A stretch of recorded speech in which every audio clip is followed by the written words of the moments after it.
Bonjour à tous et toutes, j'espère que vous allez bien. Nouvelle vidéo en lien avec une réponse qu'a fait monsieur Olivier Horowitz par rapport au site catholique de France, car il a entrepris de débunker, selon son expression, certains articles qui figurent sur ce site. Et justement, je suis tombée un peu par hasard, je dois l'avouer, sur la chaîne YouTube RC, car comme vous le savez, monsieur Horowitz est plutôt actif sur la plateforme TikTok, et bon, moi je n'y vais pas, voilà, je n'ai pas l'application, je préfère être sur YouTube par rapport à mon activité sur les réseaux sociaux. Et justement, je suis tombée, comme je vous l'ai dit, sur cette vidéo, et selon monsieur Olivier Horowitz, pour lui, je le rappelle, il n'y a pas d'hérésie formelle dans Vatican II. Et par ailleurs, il va utiliser un exemple avec les musulmans. Et j'ai préparé des sources pour pouvoir dire et affirmer que Vatican II, en tant que tel, n'a pas du tout la même conséquence dans le passé par rapport à je dirais, à certaines lettres qu'avaient fait parvenir des papes légitimes, hein, bien sûr, puisque Grégoire VII, vous allez l'entendre dans la vidéo, est bien un pape légitime, hein, puisque Monsieur Horowitz, à la base, pose la question à Maître Abosi, donc je me permets de répondre, voilà, de mon côté, que non, Grégoire VII est bien un pape légitime, il n'y a pas de doute là-dessus. Par contre, ce que va dire Grégoire VII et par la suite les antipapes de Vatican II, il y a tout un monde. Mais je vais l'expliquer davantage. Je vous propose dans un premier temps d'écouter en intégralité la vidéo de Monsieur Horowitz et, bien entendu, comme à mon habitude, nous allons réagir par la suite. C'est parti. Je voudrais continuer sur ce document infamant et diffamatoire que constituent les 202 hérésies du Concile Vatican II, produits par le sédévacantisme et certainement des traditionalistes à identifier. Parmi ces points nombreux, il faudrait déjà préciser que moi je n'ai pas besoin de 202 hérésies pour quitter une institution qui ment. S'il y a une seule hérésie dans un concile, eh bien à ce moment-là, c'est que notre Seigneur nous a menti et que la route de la vérité n'est pas ou n'est plus dans l'Église catholique romaine. Voilà. Alors vous vous rendez compte de cette affirmation calamiteuse, et nous l'avons déjà vu, ces gens tordent les textes. Alors, pour avoir des positionnements comme ça, mes chers amis, et vous vous laissez malheureusement attraper, pour certains, par ces gens-là, il faut être méconnaissant du dogme catholique. Le dogme catholique concernant à ce que pense M. Abosi, c'est-à-dire n'est pas une compilation de différents textes issus des papes, documents d'ailleurs totalement triés selon sa convenance, car dans les documents des papes, il y en a certains qu'il ne mettra pas, et pourtant ils sont aussi importants. Et lorsque l'on met des documents des papes, il faut un apparat critique capable d'expliquer comment un catholique doit comprendre tous ces textes. Alors, ces gens-là ont deux ignorances. La première ignorance, c'est donc comment fonctionne le dogme catholique, comment fonctionne la théologie catholique, comment fonctionnent les dogmes. Ça, ils n'en savent rien du tout. Et deuxièmement, l'histoire. Ils ne connaissent pas. Alors, je me permets de faire pause. C'est quand même incroyable que Monsieur Horowitz désigne les sédévacantistes. Alors, j'ai l'impression qu'il fait une généralité, alors qu'il peut y avoir des personnes, je dirais, spécifiques, qui disent que nous n'avons aucune connaissance. C'est quand même incroyable que Monsieur Horowitz se permette de telles accusations, surtout que Maître Abosi, bon, il produit, je dirais, des textes des textes de pape qui sont très importants pour définir le dogme. Hein. Par ailleurs, à quoi servirait un appareil critique par rapport à des encycliques qui, elles, sont parfaitement claires, notamment Mortalium Animos, ou encore la Constitution Pastor Aeternus de Vatican I. En soi, le texte se suffit à lui-même. Bien entendu, rien n'empêche que des théologiens puissent apporter un appareil critique, mais j'avoue que lire les textes, les encycliques, alors bien entendu, rien n'empêche un fidèle, s'il le souhaite, d'avoir des éclaircissements en demandant à des clercs. Bien entendu, c'est tout à fait permis et c'est même conseillé, mais j'estime qu'en soi, les encycliques de pape sont suffisamment claires, notamment celle dont je vous ai cité, Mortalium Animos, donc notamment les encycliques produites dans l'époque contemporaine. Donc voilà. Après, bien entendu, il y a des textes en latin de bulles papales qui datent d'un certain temps, mais de toute façon, vous avez des éditions diverses du Denzinger qui permettent d'en restituer assez fidèlement le sens, bien que ces écrits sont assez anciens et datent, voilà, sont rédigés en latin. Je continue. Pas l'histoire, et comme ils ne connaissent pas l'histoire, ou alors selon des canons qui leur sont propres, qu'ils ont entendu proférer dans leur chapelle garage à vélo, eh bien, évidemment... Alors vous voyez, ça revient toujours, hein, ces espèces de remarques méprisantes, garage à vélo, boui-boui. C'est incroyable comment ils nous méprisent, parce que si vous voulez, ils partent du principe qu'ils appartiennent à la vraie Église catholique, et pour autant, j'ai l'impression que le fait de désigner nos paroisses comme étant des garages à vélo, je rappelle que les chrétiens n'ont pas toujours eu des belles chapelles pour célébrer le culte catholique comme il se doit. Il y avait des périodes de persécution, notamment j'avais répondu au cabyle catholique par rapport au sort des chrétiens japonais. Et surtout que M. Horowitz a, je crois, dans son bureau, il l'avait montré dans une de ses vidéos, qu'il avait un samouraï japonais avec un katana. Et sur ce katana, il y avait notamment un symbole christique. Donc je pense qu'il connaît, M. Horowitz, je pense, la culture pour connaître le sort des chrétiens japonais. Et je présume qu'il sait aussi qu'il n'avait pas des églises pour célébrer avant, notamment l'ère Meiji. L'ère Meiji, c'est l'ère qui fait rentrer le Japon dans la modernité. Donc, si vous voulez, c'est l'apparition, c'est un peu, si je dirais, un peu le siècle des Lumières pour le Japon. C'est la période où il y a une certaine tolérance religieuse, où les jésuites et les étrangers sont autorisés de nouveau à rentrer sur le territoire japonais, puisque la période Meiji précède les périodes isolationnistes où le Japon avait interdit aux étrangers de fouler le sol japonais, à moins dans certaines enclaves comme Nagasaki, mais je ne vais pas rentrer dans les détails. Donc pour vous dire que eh bien, les chrétiens n'avaient pas forcément des belles églises, donc c'est pour cela que je préfère le rappeler. Je continue. Ils sont perdus.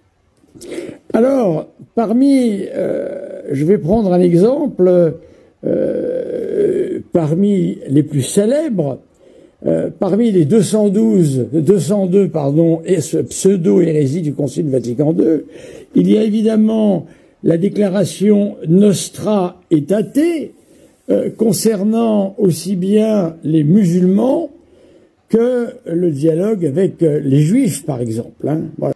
Par ailleurs, excusez-moi encore une autre pause et un autre commentaire. Dans Nostra Aetate, donc il y a bien, comme l'a dit Monsieur Horowitz, la considération des Juifs après la destruction du temple de Jérusalem, et une des questions que Monsieur Horowitz n'a pas daigné de répondre, c'est de savoir si Cantate Domino du pape Eugène IV, concile de Florence, contredit le fait que les Juifs, dans Nostra Aetate, ne doivent pas être considérés ou présentés comme étant réprouvés. Donc voilà, donc ça, je trouve que c'est quand même manifeste, mais bon, je préfère le rappeler ici, si vous n'avez pas déjà vu ma précédente vidéo à ce sujet, car j'attends une réponse, éventuellement. Je continue. Voilà, c'est ça, véritablement, qu'ils ne supportent pas. Mais lorsque nous lisons, eh bien, la question des musulmans, voyez-vous, ici nous avons le Detzinger qui reprend tous ces textes-là.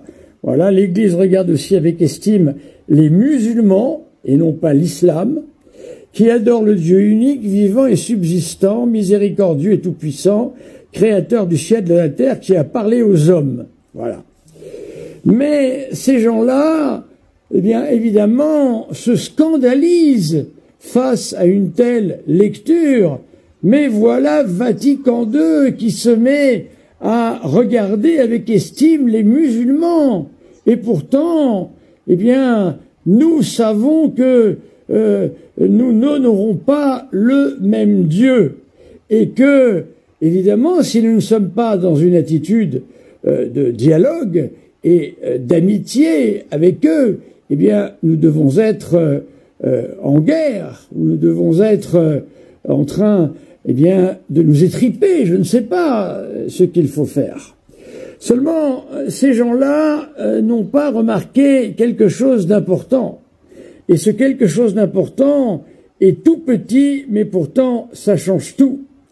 C'est le numéro qui se trouve ici. Le numéro 1. Mais tiens, à quoi nous renvoie ce numéro 1? Grégoire VII. Grégoire VII, je vous rappelle que c'est Saint Grégoire le Grand, et c'est un de nos plus grands papes, si ce n'est le plus grand. Lettre 3, 21 à An-Nasir, roi de Mauritanie. Alors il faut savoir que cette lettre date de 1077. Alors, le résumé de cette lettre est le suivant. Ensuite, je vais vous montrer la lettre que vous pouvez trouver vous-même sur Internet. Alors, voilà ce que dit le pape Grégoire VII en 1077. Vous avez compris que l'on ne peut pas accuser Grégoire VII d'être un moderniste. Hein, et il faudrait demander à M. Abosi si Grégoire VII est pape, oui ou non. Voilà la bonne question. Je vais vous dire ce que dit Grégoire VII au prince En-Nasser, souverain du royaume hammadite.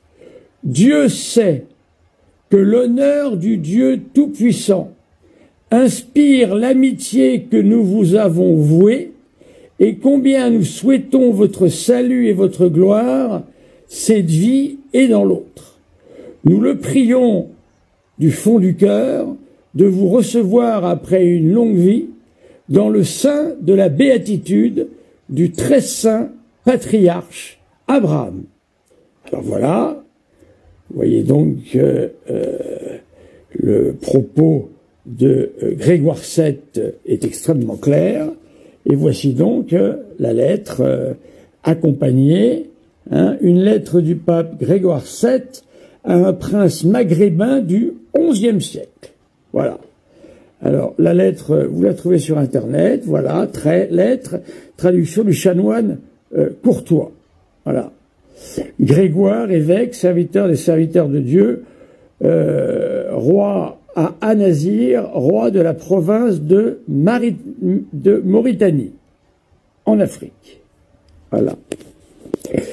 Ta noblesse nous a écrit cette année, même pour que nous consacrions évêque, suivant la loi chrétienne, le prêtre Servandus, ce que nous nous sommes empressés de faire, parce que ta demande nous semblait juste et excellente. En outre, tu nous as envoyé tes présents, et tu as libéré par déférence pour le bienheureux Pierre, prince des apôtres, et par amour de nous, des chrétiens, qui étaient retenus comme captifs chez les tiens. Tu as de plus promis de libérer les autres, chrétiens captifs. C'est certainement Dieu créateur de toutes choses, Dieu sans qui nous ne pouvons rien faire ni même penser, de bon, qui a inspiré à ton cœur cette bonne action, car il éclaire tout homme venant en ce monde. Il a éclairé ton esprit dans cette occasion, Dieu tout-puissant en effet, qui veut que tous les hommes soient sauvés et qu'aucun ne périsse, n'apprécie rien tant que chacun de nous que l'amour du prochain, après l'amour de Dieu, et que le soin de ne point faire à autrui ce que nous ne voudrions point qu'il nous fît. À cette charité, nous et vous, nous la devons mutuellement plus encore que nous la devons aux autres peuples, puisque nous reconnaissons et confessons de façon différente, il est vrai, c'est ça la phrase importante, un Dieu unique. Alors voyez-vous, mes amis, un Dieu unique. Ceux qui disent que les musulmans et nous n'adorons pas le même Dieu contredisent le pape Saint Grégoire le Grand. Ce Dieu unique que nous louons et vénérons chaque jour comme créateur des siècles et maître de ce monde. Suivant la parole de l'apôtre, il est notre paix, lui qui des cieux n'en a fait qu'un. Voilà. Vous comprenez, mes amis, ne lisant pas les notes, ils ne peuvent évidemment pas comprendre. Merci. Des commentaires, s'il vous plaît. Voilà, donc nous arrivons à la fin de la vidéo de Monsieur Horowitz. Alors ce qui est très très étonnant, c'est que Monsieur Horowitz a cité une lettre du pape Grégoire VII. Alors bien entendu, je vais rentrer plus en détail sur cette lettre, car j'ai trouvé un blog très intéressant sur l'explication que donnent certains catholiques avec le contexte de Saint Grégoire VII qui s'adresse notamment à Nassir ou à Nazir. Donc c'était un contexte de Moyen-Âge. Donc nous allons aller plus en détail sur la formulation du Dieu unique. Et sachez que il y a des formules latines qui sont assez spécifiques et qui sont importantes à faire. Par ailleurs, je suis étonnée aussi que Monsieur Horowitz dise que c'est le tout petit détail dans sa vidéo, le tout petit détail qui fait toute la différence, alors que Grégoire VII, je le rappelle, si on va dans sa biographie plus en détail, c'est que ce saint pape a notamment été très hostile envers l'islam, puisque quand nous lisons sa biographie officielle, nous voyons que il a encouragé les princes chrétiens à son époque d'engager des croisades. Et par ailleurs, il avait une politique de guerre sainte. Alors il a essayé comme je vous l'ai dit, de mobiliser les rois chrétiens, et car par rapport à la situation, donc je vous lis textuellement ce qui est marqué. Face à cette situation, donc le fait que les Turcs étaient certes un peuple, mais c'était avant tout pendant l'époque de la chrétienté, très souvent les Turcs et les musulmans étaient associés, étroitement liés. Donc je vous lis la citation. Face à cette situation, Grégoire voit dans ce progrès des Turcs, au détriment de la chrétienté d'Orient, la marque de l'action du diable. Un diable acharné à la perte du camp de Dieu, le dévastant de l'intérieur par l'hérésie et la corruption des ecclésiastiques. Cette diabolisation des Sarrasins, entre guillemets, de la part des ecclésiastiques chrétiens est le fruit d'une construction rhétorique contre l'islam dès ses débuts, et dont Isidore de Séville et l'Apocalypse du pseudo-méthode sont les précurseurs. Donc vous pouvez voir que malgré justement cette lettre que Saint Grégoire VII a envoyée, c'est totalement alors j'estime d'ailleurs il y a une erreur, ou je dirais plutôt une formule grossière qui est présente dans l'article de Wikipédia, à savoir que cette soi-disant lettre adressée à ce prince Ahmadite en Algérie dit ceci: elle est restée un modèle de dialogue interreligieux, alors que le pape Grégoire VII n'a jamais engagé, comme les antipapes de Vatican II, un dicaster pour le dialogue interreligieux. Si vous voulez, la chrétienté de l'époque n'était pas engagée dans un dialogue, dans le fait de dire que il faut construire un monde de paix, de dialogue fraternel, en faisant abstraction des différences de religion. Cela n'existe pas. Et par ailleurs, si vous voulez, le pape Grégoire VII n'a jamais, voilà, comme je vous l'ai dit, n'a jamais créé de dicaster pour engager publiquement, puisque un dicaster, je vous montre la définition de ce terme, c'est ce sont des organismes constitutifs de la curie romaine qui permettent au pape d'exercer son pouvoir ordinaire, suprême, plénier, immédiat et universel, en sachant que Grégoire VII n'a envoyé qu'une seule lettre. Voilà. Autre point important que je précise, pour éviter des accusations d'anachronisme concernant le rôle du dicaster, sachez que Grégoire VII a entrepris notamment ce qu'on appelle la réforme grégorienne. Alors, il y a eu des papes précédents qui ont engagé diverses réformes au sein de l'Église catholique, mais on retient Grégoire VII comme étant le pape qui a donné le nom à ces réformes. Et comme je vous l'ai dit, bien que les dicastères n'existaient pas tels qu'ils existent à notre époque, sachez que, vous voyez, je pense très bien ce que je veux dire, par rapport au fait que le pape n'a pas engagé les évêques et encore moins les fidèles dans un mouvement interreligieux qui met en place notamment des structures pour prier, pour faire des prières communes. Voilà, donc tout cela, cela n'existe pas. Et puis, même à l'époque du Moyen-Âge, il y avait toujours des possibilités pour le pape d'envoyer, par exemple, des évêques pour mettre en place, si vous voulez, des politiques d'évangélisation. Voilà, mais voilà, je voulais préciser cela avant de continuer. Donc, nous allons rentrer plus en détail sur la soi-disant formule qui seraient les prémices du dialogue interreligieux. Donc nous allons voir que ce n'est pas du tout ce que prône Vatican II, ce qui a donné naissance, je dirais, à toutes les doctrines issues de Nostra Aetate. Donc déjà les mots incriminés. Donc je vais reprendre la formule de la lettre en tant que telle du pape Grégoire VII. Nous croyons et nous confessons un seul Dieu, même si nous le faisons de manière diverse, chaque jour le louant et le vénérant comme créateur des siècles et souverain de ce monde. Très bien. Donc, par ailleurs, si vous lisez la formule latine de cette lettre, c'est unum deum. Donc, c'est très important. Donc, je vais vous lire le blog en entier et les explications qu'il en donne. Les latinistes se rendront compte que la différence entre ce que le texte original dit et ce que veulent lui faire dire les anticatholiques ou les catholiques libéraux est de taille. En effet, il ne s'agit pas du même Dieu, reconnu comme identique, autrement il aurait été question de Umdum Deus. Or, il est question de Unum Deus, ce qui signifie un seul Dieu et non pas le même Dieu. Donc ça, c'est, vous voyez, Grégoire VII n'a pas fait cette erreur que vont faire les papes, les antipapes de Vatican II dans leur discours officiel et par ailleurs, bien que ce ne soit pas dans Nostra Aetate, puisque Nostra Aetate va reprendre le terme Unum Deus, par contre, par la suite, plus tard, nous allons lire un discours de Karol Wojtyla, alias Jean-Paul II, qui a bien employé le terme de même Dieu. Donc, mais nous le verrons plus tard. Donc je continue. Ce qui signifie un seul Dieu et non pas le même Dieu, comme je vous l'ai dit. Ainsi, les chrétiens et les musulmans se rejoignent, certes, dans l'adoration d'un seul Dieu, car les musulmans sont monothéistes. Mais il n'est nullement question, chez Saint Grégoire VII, d'insinuer que les chrétiens et les musulmans honoreraient le même Dieu. Par ailleurs, le sous une forme différente, diverso modo, distingue bien, affirme bien l'absence d'identité.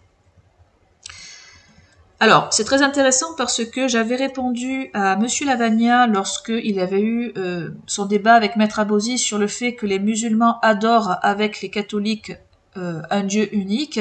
C'est en réalité, c'est que nous pouvons comprendre ce terme-là et Grégoire VII l'emploie plus, si vous voulez, dans cette définition réelle, c'est à savoir le fait de se reconnaître dans le théisme. Alors, je vous lis une définition du théisme. Citation, doctrine qui admet l'existence d'un Dieu unique et personnel comme cause transcendante du monde. Donc vous voyez que les musulmans, quand on parle d'un Dieu unique, on a plutôt cette idée philosophique du théisme. Par contre, Vatican II va introduire une confusion entre je dirais, une certaine approche philosophique du théisme et vraiment le fait d'adorer un même Dieu qui, pour le coup, n'est pas trinitaire, puisque dans la sotériologie, alors la sotériologie, c'est, comme la définition l'indique, une partie de la théologie concernant le salut et la rédemption par le Christ, parce que l'Église catholique a toujours enseigné que dans sa sotériologie officielle, qu'il fallait passer par le Christ, et le Christ était la deuxième personne de la Trinité, et la Trinité est le vrai Dieu, dont les catholiques honorent le culte par notamment l'Eucharistie. Donc c'est pour cela qu'il faut pas confondre, et ça Vatican II, comme je vous l'ai dit, va sciemment le mélanger.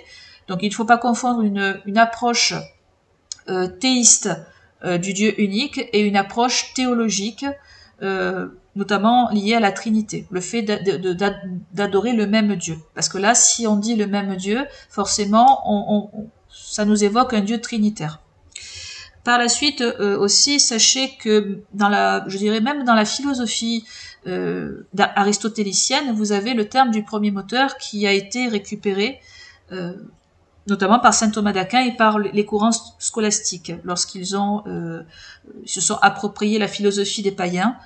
Sachez que le premier moteur renvoie à l'idée qu'il y a une seule substance en action qui permet le mouvement circulaire des astres et de certaines choses, voilà. Et ce qui est intéressant, c'est que Aristote le définit bien comme étant un seul mouvement qui est mu sans être mu. Donc en fait, vous voyez, il y a un caractère unique dans le fait de reconnaître ce qui meut sans être mu. Donc ça correspond vraiment à une puissance créatrice unique, assez, je dirais, proche du terme théisme, dans le sens où Aristote, dans le premier moteur, donne quand même certaines caractéristiques à ce concept philosophique qui rejoint la doctrine du théisme. Voilà. Donc ça, c'est pour ces explications-là.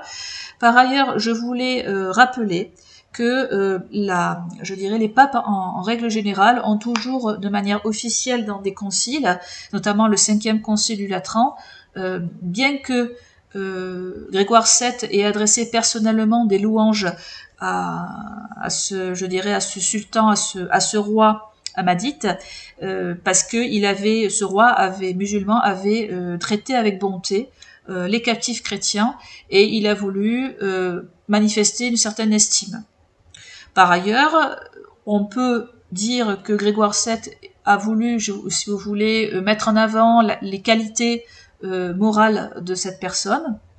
Par contre, sachez que, comme vous le voyez à l'écran, l'islam a toujours été combattu par la chrétienté et là je vous lis, si vous voulez, une politique qui émane du 5e concile du Latran, à savoir, j'ouvre les guillemets, l'organisation d'une croisade des États chrétiens contre l'expansion de l'Empire ottoman était une question récurrente depuis 1453. Plusieurs papes, dont Nicolas V, Calixte III, Pie II, Pie III, Innocent VIII, Alexandre VI et enfin Jules III avaient lancé sans grand succès des appels en ce sens. Le concile de Latran devait s'en préoccuper lors de sa 8e session de décembre 1513 et la bulle de Léon X exhorta à nouveau les princes et les rois à préparer une guerre sainte contre les Turcs. Sachez que dans l'Église catholique, vous avez plusieurs façons de lutter contre l'hérésie. Vous avez la méthode, je dirais, par le verbe, la prédication, dont certains grands prédicateurs qui ont lutté contre l'hérésie, je prends l'exemple de Bernard de Clairvaux, qui a lutté contre le catharisme, et ainsi que Saint François de Sales, qui a essayé de ramener les protestants au sein de l'Église catholique. Donc, vous avez la méthode de la prédication, mais par contre, la chrétienté trouve légitime et estime, a toujours, si vous voulez trouver légitime, le fait, dans certains cas, d'en arriver aux armes pour défendre la chrétienté. Cela a été le cas. Sachez que ce n'est pas, je dirais, une déviation ou une perversion du christianisme ou du catholicisme. Il est tout à fait possible pour un chef chrétien, un roi chrétien, un gouvernement chrétien de défendre par les armes la Sainte Église catholique notamment. Donc nous pouvons voir que Vatican II ne prône pas du tout le rejet de l'islam et le fait de combattre l'islam, mais au contraire de collaborer dans un dialogue commun. Et par ailleurs, je vous montre Nostra Aetate. Il y a d'autres formulations qui posent problème en dehors du Dieu unique, mais voilà, par exemple, le fait de dire que, je vous lis textuellement, aussi ont-ils en estime la vie morale et rendent-ils un culte à Dieu, surtout par la prière, l'aumône et le jeûne. Alors moi j'ai un problème aussi avec cette formule, aussi ont-ils en estime la vie morale. Alors les musulmans en tant que tels, alors en plus on parle de la religion musulmane et des musulmans, mais on va partir des musulmans eux-mêmes. Les musulmans eux-mêmes peuvent rejoindre éventuellement certains catholiques dans une critique du matérialisme ou je ne sais quoi. Par contre, estimer la vie morale, si on rentre plus dans les détails, on va se heurter à des problèmes. Pourquoi? Parce que, comme vous le savez, par exemple, tout ce qui est adultère, fornication, cela n'a pas le même sens dans le catholicisme que dans l'islam. Et par ailleurs, comme je le répète, j'avais produit une vidéo critique sur notamment une vidéo qu'avait produite Monsieur Yassine Jabri de la chaîne Miséricorde pour l'Humanité, où il avait notamment parlé de la polygamie, et je lui avais répondu par rapport au mariage, et effectivement, dans un contexte un peu plus ancien. Alors maintenant c'est beaucoup plus difficile parce que il n'y a plus dans l'islam en tant que tel un califat. Il y a des régimes qui se revendiquent plus ou moins du modèle islamique avec des modèles issus des droits de l'homme. Donc il n'y a plus de califat au sens pur du terme, au sens qui a existé en tout cas pendant l'époque de Grégoire VII notamment. Et justement, dans ce califat-là, sachez que les musulmans peuvent avoir ce qu'on appelle mikli yamin, c'est-à-dire ce que la main droite possède, et notamment ce sont des captifs de guerre, et ils peuvent avoir des rapports intimes avec elles sans le mariage. Donc en dehors, comme je l'ai dit, en dehors de la polygamie, le fait que le musulman puisse contracter un mariage avec 4 épouses légales, sachez qu'il y a aussi les captifs de guerre. C'est pour ça d'ailleurs que vous avez, dans certains films ou même dans certaines études historiques, vous avez le harem, l'institution du harem, qui a existé dans les États musulmans, parce que il y avait la possibilité, la majorité, enfin pas toutes, mais certaines de ces femmes étaient des captives de guerre, qui étaient dans les harems notamment. Voilà. Donc pour cela, le fait qu'ils en estiment la vie morale, là forcément nous allons avoir des divergences profondes. Voilà. Donc voilà, ça c'est un point. Et un autre point aussi que dit Nostra Aetate, à savoir que de plus, ils, en parlant des musulmans, attendent le jour du jugement où Dieu rétribuera tous les hommes après les avoir ressuscités. Et le problème, c'est que le jour du jugement, pour nous, en tant que chrétiens, eh bien c'est bien évidemment une représentation du Christ. Voilà, là je vous montre un célèbre panneau qui a été peint et réalisé par l'artiste Hans Memling, et vous voyez bien que notre Seigneur Jésus-Christ est au centre. Et comme les musulmans nient à notre Seigneur Jésus-Christ la divinité, en fait pour eux c'est Dieu, c'est Allah qui va faire le jugement dernier. Donc pour nous, c'est très clair, c'est le Fils de l'homme qui va instaurer le jugement dernier. On voit bien d'ailleurs dans cette représentation, le Christ est au centre. Voilà, il y a les réprouvés d'un côté et les sauvés de l'autre, les justes de l'autre. Et pour cela, voilà, ça l'islam ne reconnaît pas le fait que Dieu, pour nous, c'est le Christ, le Fils de Dieu qui va procurer ce jugement dernier. Donc là, vous voyez, le problème, c'est que il y a Nostra Aetate ouvre la porte au relativisme religieux. Et je vais vous montrer des exemples dont j'avais déjà cité des sources dans d'autres vidéos, à savoir des mouvements, parce que depuis Vatican II, comme je vous l'ai expliqué, il y a donc un dicaster. Donc un dicaster, c'est un organisme qui s'occupe exclusivement de ces questions-là. À l'époque de Grégoire VII, comme je l'ai expliqué, il n'y avait pas de mouvement œcuménique, puisque ce qui n'existait pas, c'était les idéaux maçonniques, car ce qui permet ce mouvement œcuménique, c'est avant tout les idéaux maçonniques des droits de l'homme qui sont mélangés pour créer une religion mondiale. Et ça, au Moyen-Âge, c'était un anachronisme pur. Et le problème, c'est que M. Horowitz ne parle pas de cette réalité de l'infiltration maçonnique dans les milieux conciliaires, et même dans les milieux islamiques aussi, hein, puisque la religion mondiale touche tout, même les fausses religions en tant que telles. Et comme vous le savez, c'est un jalon du nouvel ordre mondial. Donc à l'époque de Grégoire VII, toutes ces questions-là, toutes ces notions-là n'existaient pas.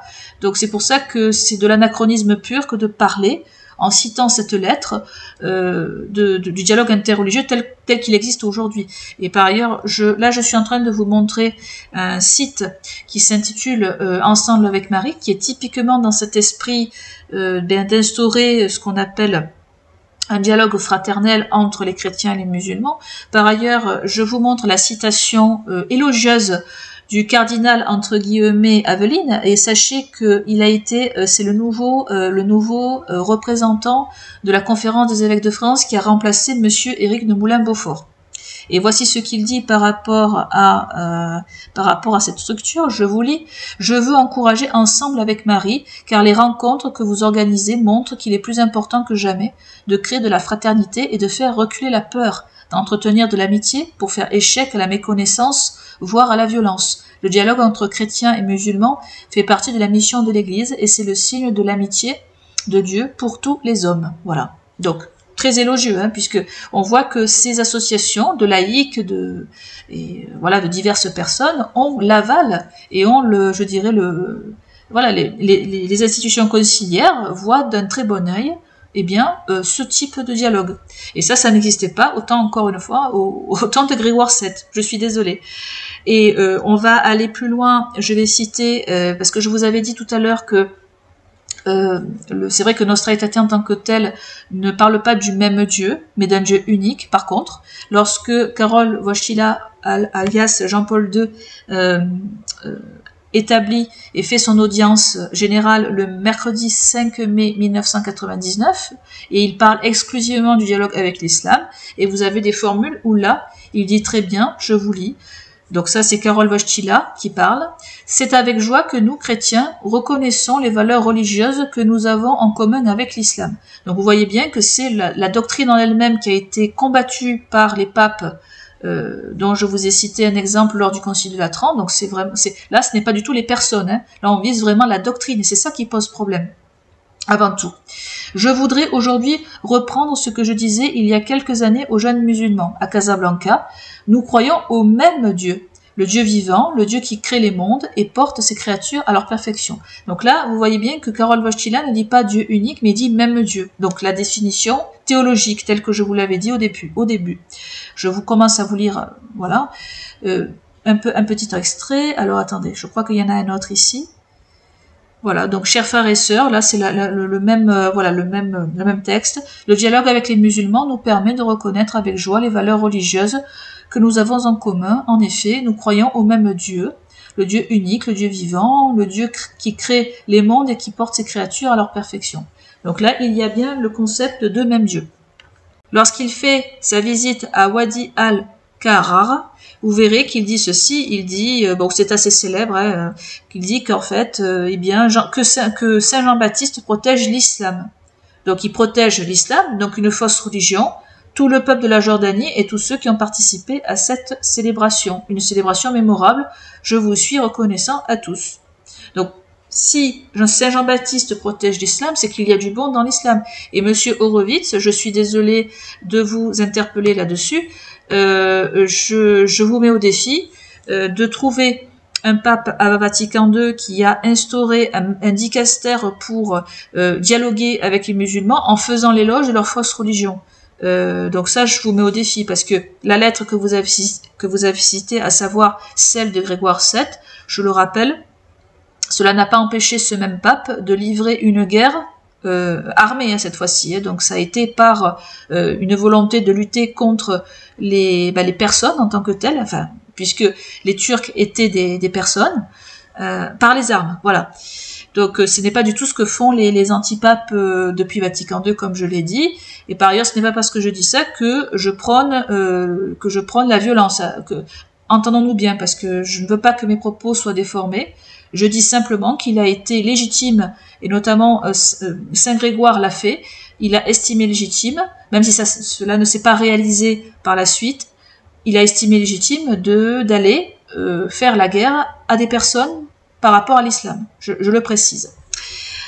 Alors, ensuite nous avons, alors qu'est-ce que je pourrais vous montrer de plus par rapport à cela? Donc, pour vous dire que c'est cette association Ensemble avec Marie qui prône le dialogue œcuménique. D'autre part, il est marqué ceci. Alors attendez, je crois, voilà. Donc regardez un peu la charte et les actions que mène cette association. Donc on va lire le côté spirituel. Dans nos rencontres et nos différentes missions, nous prenons en compte la dimension spirituelle de chaque personne et de chaque croyante. Nous échangeons, partageons, témoignons librement dans un respect sincère de notre foi, sans prosélytisme, sans syncrétisme ni relativisme. Nous avons la conviction que cette ouverture spirituelle est une richesse qui nous fait grandir au service de la paix. Donc la paix entre les hommes. Voilà. Alors, ce qui est très intéressant, c'est que cette association ne veut pas faire de prosélytisme, parce qu'ils disent sans prosélytisme. Alors, moi je pose une question à M. Horowitz, est-ce que vous trouvez normal que des chrétiens ne fassent pas de prosélytisme? Parce que si on ne fait pas de prosélytisme, on ne peut pas sauver les musulmans, par définition, puisque le fait de dire que le Christ est le seul chemin pour le salut éternel, puisque ça c'est le plus important, et c'est ce que Vatican II met à mal. Et je suis désolée, Monsieur Horowitz, mais vous avez dit, voilà, je me permets de le répéter encore une fois, vous avez dit que c'est cette citation qui fait toute la différence, alors que, je suis désolée, le fait de nous citer une lettre émise par Saint Grégoire le Grand ne résout pas tout ce que suscite et tout ce que fait Vatican II. Donc c'est pas ça qui va effacer, si vous voulez, comme une baguette magique, ce n'est pas ça qui va effacer toutes les problématiques que nous subissons actuellement. Et de